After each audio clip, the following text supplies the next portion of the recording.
Thank you very much for having me, Christine. I think my greetings to all my brothers and sisters who are gathered together at United Nations Hall. United Nations, as you know, was formed in 1945 with a view to change the end game of the war. Unfortunately, one of the mistakes, in my view, which happened, that United Nations was housed in New York rather than in Switzerland. If you look at the last two wars, the Switzerland played a major role in terms of bringing peace on these wars. I think it's time that the United Nations is shifted its headquarters to Switzerland, and that's why I'm very glad to mention this in the Swiss Hall of United Nations. I think this world is, as you know, is going through a change. We all know what's happening. There is no secrets. So people feel they are playing a secret game, so that everybody knows whose side who is, what is the game in their mind on the both sides. And I think to understand this, I think we have to have the new thinking, which has been just taught the people to bring young people and let them talk. And one of the things which I feel is changing the world is the woman. The woman today is becoming the part of a decision-making process which has never been before. In the past, the woman was suppressed through the constitutions, the religious books, and the various social systems and understanding. And that today, that's why I'm very keen that we were able to tie up with Christine, who is running WIN for many years, so that we can come together to provide this new leadership in the hands of women, which can bring the change in this game. The second most important thing, I think, is that we have created these nations, which today has no meaning. So now we are entering into a space world. I heard a few minutes back, there was a speaker who was talking of the new technologies and Elon Musk about bringing them in. And Elon Musk, the whole philosophy is creating the world where all technologies are through space and run by the power from the sun. In fact, sun has played a major role in all these new technologies and all these things which are happening. I am talking to you from Rishikesh. The Rishikesh is the land of rishis who have been for thousands of years, more than 7,000 years, have been pondering about what the human life should be and what is the meaning of human life. They had, at that time, nearly 7,000 years back, have come out with a measurement between sun and the earth, between the moon and the earth. The technology was so advanced in a basis because they all realized at that time the sun is the basis of all living things. Nothing on this earth, whether it's plant, animal, human, can live without sun. So sun is the real thing which makes life going. And this has been happening from the very start of the earth.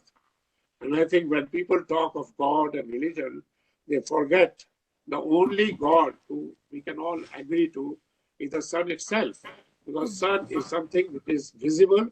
It is not a God which cannot be seen. It is not a human God.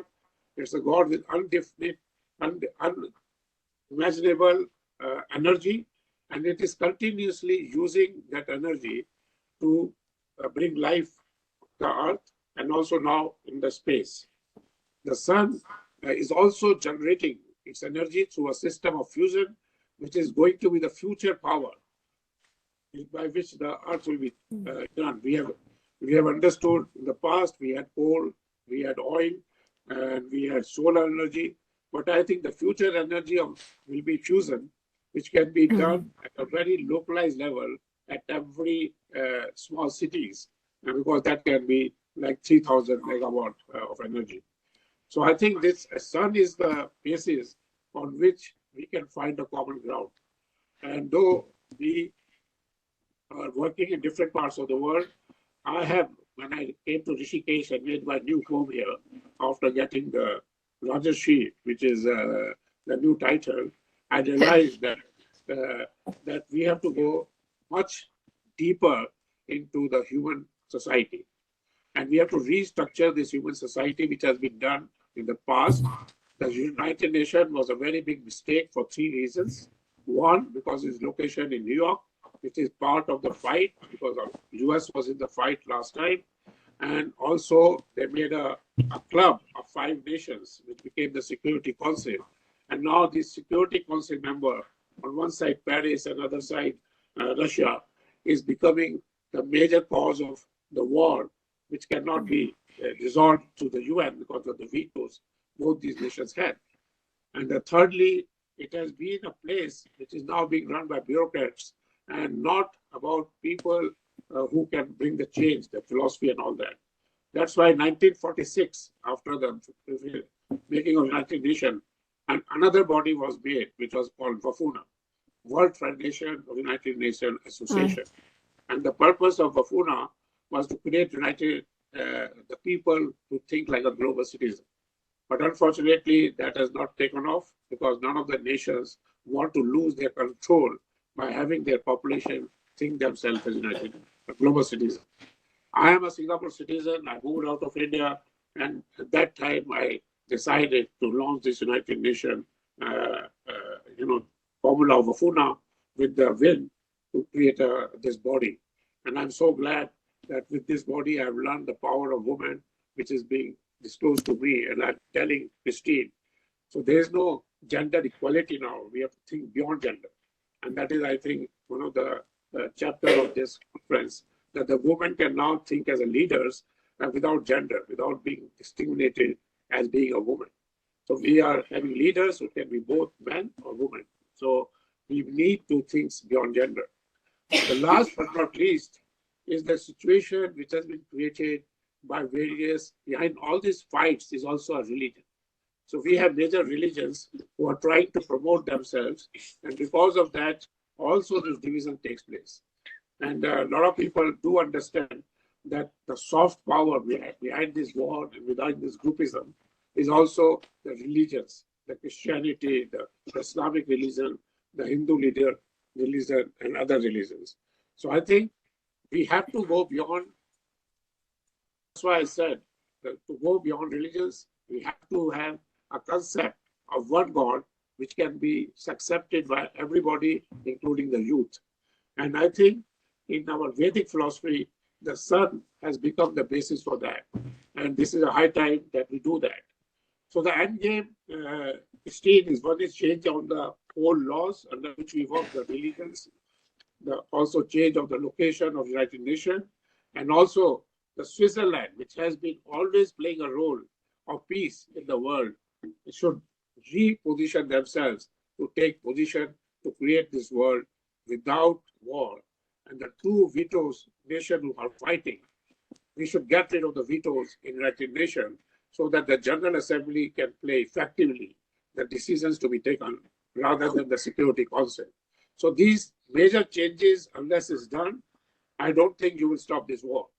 And this war is going to increase, it's not decrease. And it's just the tip of iceberg, what we are seeing now. And I said last time when I was in Geneva that the end game could be atomic war, which will be not the right thing to do. But the other end game could be the failures of the nation getting, what they call liquidated because of financial crisis. The nation can be sold in today's world if they cannot take care of their finances. And this has happened in the past when East and West Germany combined, when Russia could not sustain their nation because of economic reasons, they agreed, personally to break the nation. And that's where the East Europe came into being. And Europe was generous enough to take them in their fold. And that's why this new Europe was formed, including the countries which came from Russia. But now the Europe itself is in danger. I think the French economy itself is in danger. It may not be a situation that one of the nations who supported the Eastern Europe nations itself fall because of the economic crisis in that nation. So that is another situation which may happen, that one of the countries may go broke, and then again the war may break. So these are various scenarios, I feel, which can be the end game. And we should seriously consider these things because these are all possibilities. Everything is changeable. We should not think that you cannot change United Nations laws. You should not think we should not change the laws of the vetoes. We should not think the United Nations cannot shift its headquarters. All these are requirements of today's time. So I wish that this August gathering will think about it, and you are at the right place, Christine. Push for this, bring UN to the place which you can make more effective. Thank you very much.